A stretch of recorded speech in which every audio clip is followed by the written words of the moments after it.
નમસ્કાર મિત્રો જીપીએસસી દ્વારા એક લેટેસ્ટ ભરતી આવેલી છે જેના વિશેની સંપૂર્ણ માહિતી આ વિડીયોમાં આપણે મેળવીશું। મિત્રો ભરતીમાં જોઈએ તો ભરતી જે છે એ Gujarat public service commission GPSC દ્વારા જાહેર કરવામાં આવેલી છે, જેમાં વિવિધ પોસ્ટ માટેની કુલ 496 જેટલી જગ્યાઓ આપવામાં આવેલી છે। વધુ જોઈએ તો અહીં જાહેરાત ક્રમાંક સાથે કઈ પોસ્ટ છે, કુલ કેટલી ખાલી જગ્યાઓ છે, લાયકાત શું જોઈશે અને સાથે અનુભવ કેટલો જોઈશે એની માહિતી આપવામાં આવેલી છે। એમાં જોઈએ તો સૌથી પહેલાં મદદનીશ નિયામક આઈટી વર્ગ 1 માટેની પોસ્ટ છે, જેમાં કુલ 29 જગ્યાઓ છે। લાયકાતમાં બીઈ ટીએમસીએ અને એમએસસી કરેલ હોય તો એપ્લાય કરી શકે છે, સાથે 5 વર્ષનો અનુભવ હોવો જરૂરી છે। નાયબ નિયામક આઈટી વર્ગ 1 માટે કુલ 3 જગ્યાઓ છે। બીઈ ટીએમસી અને એમએસસી કરેલ હોય તો એપ્લાય કરી શકે છે, જેમાં 10 વર્ષનો અનુભવ જરૂરી છે। આઈસીટી ઓફિસર વર્ગ 2 એના માટેની કુલ 12 જગ્યાઓ છે। બીઈ ટીએમસી અને એમએસસી કરેલ હોય તો એપ્લાય કરી શકે છે, 2 વર્ષનો અનુભવ જરૂરી છે। મદદનીશ ઇજનેર સિવિલ વર્ગ 2 એની કુલ 65 જગ્યાઓ છે, એમાં બીઈ સિવિલ કરેલ હોય તો એપ્લાય કરી શકે છે, અનુભવની જરૂર નથી। નાયબ કાર્યપાલક ઇજનેર ઇલેક્ટ્રિકલ વર્ગ 2 એના માટેની 1 જગ્યા છે, જેમાં બીઈ બીટેક કરેલ હોય ઇલેક્ટ્રિકલમાં તો એ એપ્લાય કરી શકે છે, અનુભવની જરૂર નથી। મદદનીશ ઇજનેર સિવિલ વર્ગ 2 એની 30 જગ્યાઓ છે, બીઈ સિવિલ કરેલ હોય તો એપ્લાય કરી શકે છે, અનુભવની જરૂર નથી। હિસાબી અધિકારી વર્ગ 2 એની કુલ 39 જગ્યાઓ છે। બીકોમ, સીએ, સીએસ, આઈસીડબ્લ્યુ અને સીએમએ આમાંથી કોઈ પણ કોર્સ કરેલો હોય તો એપ્લાય કરી શકે છે, અનુભવની જરૂર નથી। મેનેજર ગ્રેડ વર્ગ અને વર્ગ 2 એમાં 1 જગ્યા છે, જેમાં ડિગ્રી હોટેલ મેનેજમેન્ટ કરેલ હોય તો એપ્લાય કરી શકે છે, 2 વર્ષનો અનુભવ જરૂરી છે। ત્યારબાદ નાયબ કમિશનર વર્ગ 1 ઉદ્યોગ અને ખાણ એના માટેની 1 જગ્યા છે, એમાં પણ બીઈ બીટીએક્સ સિવિલ કરેલ હોય તો એપ્લાય કરી શકે છે, 5 વર્ષનો અનુભવ એના માટે જરૂરી છે।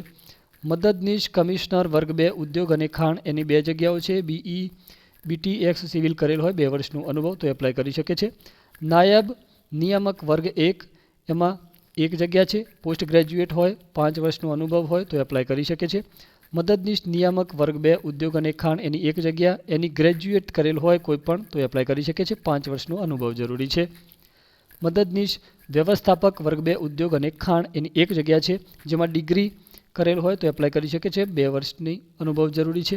મદદનીશ ખેતી નિયામક વર્ગ 2 એના માટે પોસ્ટ ગ્રેજ્યુએટ હોય કે ગ્રેજ્યુએટ હોય તો એપ્લાય કરી શકે છે, 2 વર્ષનો અનુભવ જરૂરી છે। ત્યારબાદ નાયબ ખેતી નિયામક જિલ્લા ખેતીવાડી અધિકારી વર્ગ 1 12 જગ્યા છે, પીએચડી પોસ્ટ ગ્રેજ્યુએટ હોય અને 3 થી 5 વર્ષનો અનુભવ હોય તો એપ્લાય કરી શકે છે। ત્યારબાદ તાલુકા પ્રાથમિક શિક્ષણાધિકારી વર્ગ 2 એટલે કે ટીપીઓની જે પોસ્ટ છે એના માટેની 40 જગ્યાઓ છે, એના માટે બેચલર એજ્યુકેશન બીએડ કરેલ હોય અને 5 વર્ષનો અનુભવ હોય એચસ્ટાર્ટ તરીકે તો એપ્લાય કરી શકે છે। ત્યાર પછી બાળ લગ્ન પ્રતિબંધક જિલ્લા સમાજ સુરક્ષા અધિકારી વર્ગ 2 એની 2 જગ્યા છે, પોસ્ટ ગ્રેજ્યુએટ હોય તો એપ્લાય કરી શકે છે, 3 વર્ષનો અનુભવ જરૂરી છે। મદદનીશ ચેરિટી કમિશનર વર્ગ 1 એની 6 જગ્યા, ડિગ્રી ઇન લો 4 વર્ષનો અનુભવ જરૂરી છે। કાર્યપાલક ઇજનેર સિવિલ વર્ગ 1 એની 2 જગ્યા છે, બીઈ બીટેક સિવિલ કરેલ હોય તો એપ્લાય કરી શકે છે, અનુભવની જરૂર નથી। નાયબ કાર્યપાલક ઇજનેર સિવિલ વર્ગ 1 5 જગ્યા છે, એમાં પણ બીઈ બીટેક કરેલ હોય તો એપ્લાય કરી શકે છે। નાયબ સેક્શન અધિકારી સચિવાલય વર્ગ 3 અને નાયબ સેક્શન અધિકારી વિધાનસભા વર્ગ 3 એમાં 33 અને 1 જગ્યા છે, જેમાં કોઈ પણ ગ્રેજ્યુએટ કરેલ હોય તો એપ્લાય કરી શકે છે, અનુભવની જરૂર નથી। સહ પ્રાધ્યાપક પીડિયાટ્રિક સર્જન એના વર્ગ 1 ની 4 જગ્યાઓ છે, એમસીએચ અને ડીએનબી કરેલ હોય 2 વર્ષનો અનુભવ હોય તો એપ્લાય કરી શકે છે। પ્રાધ્યાપક મેડિકલ જીનેટિક વર્ગ 1 એના માટે એમડી એમએસ ડીએમ અને ડીએનબી કરેલ હોય 5 વર્ષનો અનુભવ હોય તો એપ્લાય કરી શકે છે।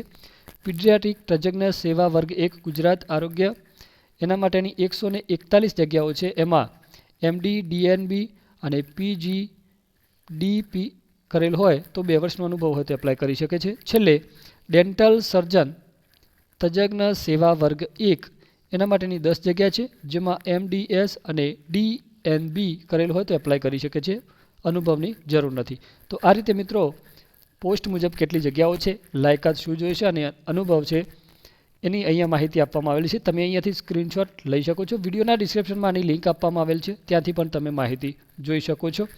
ઉંમર મર્યાદા મિત્રો 18 થી 35 વર્ષની આપવામાં આવેલી છે, જેમાં નિયમ મુજબ છૂટછાટ મળશે. પસંદગીની પ્રક્રિયા તો સૌથી પહેલાં પ્રારંભિક એટલે પ્રિલિમ પરીક્ષા યોજાશે, ત્યાર પછી મેઇન્સ પરીક્ષા, છેલ્લે ઇન્ટરવ્યૂ અને ડોક્યુમેન્ટ આધારિત ફાઇનલ સિલેક્શન કરવામાં આવશે. અગત્યની તારીખો તો 1 ફેબ્રુઆરી એટલે આજથી ઓનલાઈન એપ્લિકેશન શરૂ થઈ ગયેલ છે, જે 17 ફેબ્રુઆરી 2025 સુધીમાં તમારે ઓનલાઈન અરજી કરી લેવાની રહેશે. અરજી કરવા માટે તમારે gpsc.gujarat.gov.in આ જીપીએસસીની ઓફિશિયલ વેબસાઇટ છે. વિડીયોના ડિસ્ક્રિપ્શનમાં લિંક આપેલ છે અને અહીંયાથી તમે નોંધી શકો છો. એના ઉપર જઈ અને તમારે પહેલાં રજિસ્ટ્રેશન કરવાનું છે. ત્યાર પછી લોગિન કરીને સંપૂર્ણ માહિતી ભરવાની છે. ફોર્મમાં જરૂરી ડોક્યુમેન્ટ્સ અપલોડ કરવાના છે, ફી ભરવાની છે અને ફી ભર્યા પછી ફાઇનલ સબમિટ કરી અને એની પ્રિન્ટઆઉટ પણ મેળવી લેવાની છે. તો આ રીતે તમે ઓનલાઈન એપ્લાય કરી શકો છો. મિત્રો આ હતી જીપીએસસી દ્વારા જાહેર થયેલી ભરતી અંગેની સંપૂર્ણ માહિતી. વિડીયો પસંદ આવે તો લાઇક કરજો, મિત્રો સાથે શેર કરજો અને આવા જ ઉપયોગી વિડીયો માટે ચેનલને સબસ્ક્રાઇબ કરી લેજો. ફરી મળીશું એક નવા વિડીયોની અપડેટ સાથે. ત્યાં સુધી આવજો. જય હિન્દ, જય ભારત.